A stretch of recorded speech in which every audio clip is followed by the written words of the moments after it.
It takes quite a while to appreciate the full breadth of Ys VIII. The game's numerous systems are metered out thoughtfully with just enough space between them. These various systems are all elegantly contextualized, taking full advantage of the mysterious island where events take place. With many action RPGs, it can be easy to focus on the mechanical side of things, getting sucked into the loop of acquiring new gear, skills, and items. The world becomes a means to an end, serving as little more than a backdrop for character progression. This doesn't happen in Ys VIII. Discovering new locations, scouring for treasure, and running from monstrous beasts are every bit as enjoyable as fighting and getting stronger. Ys VIII knows that it's easier to invest in the evolution of your characters if the space they exist in is worth getting attached to.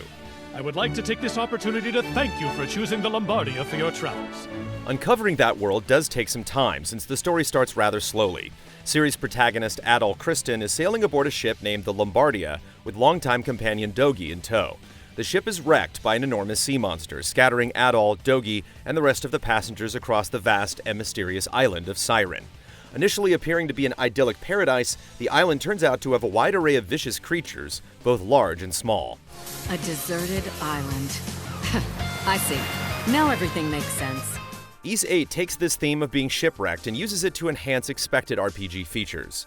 Adol starts out with practically nothing, and only by finding other lost passengers is he able to form a crew capable of building a village for protection. By taking a piecemeal approach, Ys VIII is able to add a snippet of personality to shopkeepers. You come to know and appreciate them a bit more, and it promotes the idea that thorough exploration will be immensely rewarded, a concept the game reinforces time and time again. For every 10% of the map you explore, you'll receive items in return. Upgrading weapons, completing side quests, and mixing medicine all require materials found in different places throughout the world. Blocked pathways need a certain number of villagers to clear, which means the area around you evolves in tandem with your central hub of operations. Regardless of what you're doing, all of these activities tightly feed into one another.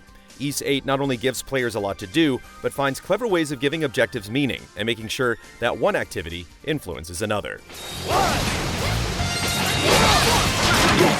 The same philosophy of breadth applies to combat as well. Players have up to 3 party members at a time and can switch between any of them instantaneously. Different characters have different attack attributes, either slash, hit, or shoot. Enemies are generally weak to one of 3 styles and greatly resist the others. By exploiting a weakness, an enemy enters the break state, becoming especially vulnerable. Group battles are often composed of enemies with varied weaknesses, and specific environments will have more of one type than another.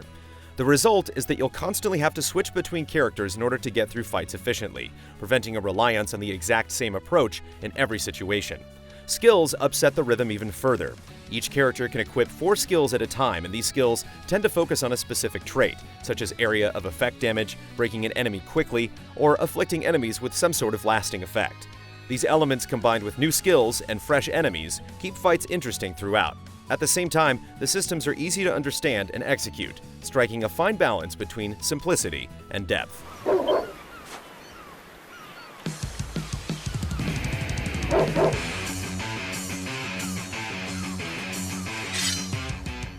The most difficult maneuvers to pull off are Flash Guard and Flash Move, but they offer the biggest gains.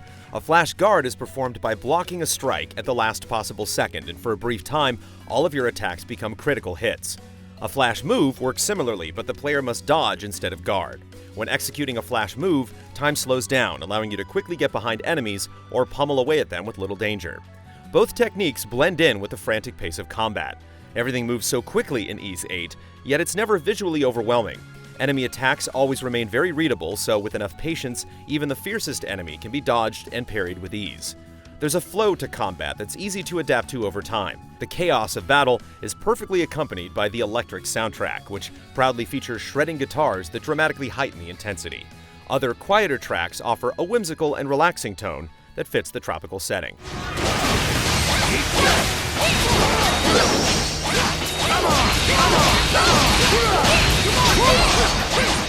The pace of the game changes so regularly, it's almost as if it's paranoid about things getting stale. Periodically, your village will come under attack, prompting you to return to fend off waves of enemies.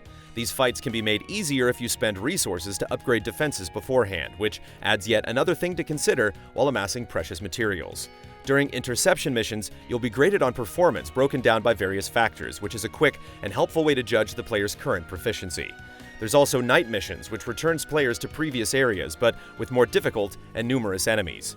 Just when you're about to tire of one activity, the game throws in something new, yet none of these things take very long, serving as breaks rather than annoying obstacles to story progression. Where Ys VIII stumbles is in its script and characterization. Although the story does take unexpected turns, the dialogue is occasionally stilted and dry. It doesn't help that the characters are a bit shallow themselves. There's a stuck-up noblewoman, a gruff but honest fisherman, and a mysterious sharpshooter of few words who comes and goes as he pleases. While none of these archetypes are inherently bad, the cast rarely strays outside of them, so while characters do develop over time, they do so in the most predictable ways. We always found ourselves wishing we cared a little more about what was going on than we actually did. Is that so? While the narrative doesn't especially resonate, the rest of the game very much succeeds. In other RPGs, extraneous features and side activities feel like they exist merely to tick off expected boxes, but in Ys VIII, they serve a much more significant purpose. There's a cohesiveness to everything that makes the individual components stronger than they would be by themselves. Ys VIII ends up being so enjoyable because of how thoughtfully most of its pieces are considered and implemented.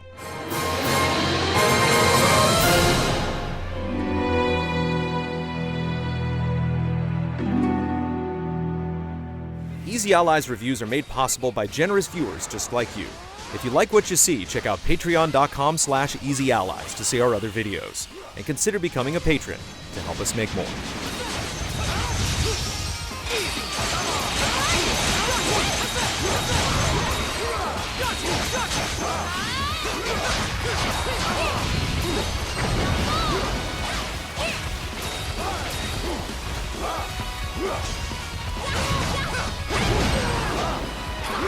Be careful!